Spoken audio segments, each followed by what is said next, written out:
तहरीक आज़ादी का मकसद क्या था? तहरीर शाज़िया राना, लाहौर।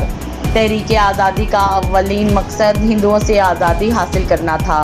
पहले अंग्रेज़ हम पर मुसल्लत रहा और फिर उससे आज़ादी पाकर भी हम आज़ाद नहीं थे, यानी कि हिंदू हम पर काबिज थे। वो चाहते थे कि मुसलमान उनके ताबे हो जाएं। जब कांग्रेस बनी तो मुसलमानों में उम्मीद की किरण जागी, मगर कांग्रेस का मकसद तो कुछ और था।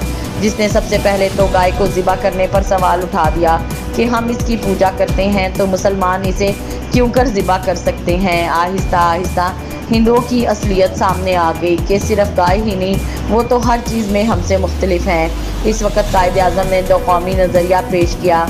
ये पहली तहरीक थी जिसने जाहिर किया कि हिंदू और मुसलमान दो अलग कौमें हैं। कांग्रेस के मकासद जानने के बाद कायदे आज़म ने मुस्लिम लीग की बुनियाद रखी। ये खालिस्तान मुसलमानों की जमात थी जो मुसलमानों की रूह रमा थी। मुसलमान इसलिए भी अलग वतन चाहते थे कि अपनी मर्जी का खालिस इस्लामी मुल्क हो जिसमें हर कानून इस्लाम के असूलों पर हो।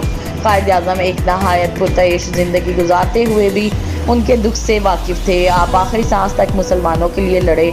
उनकी इस काविश में कोई लालच नहीं था, इसीलिए दोनों जहानों के रब ने उनकी मदद की।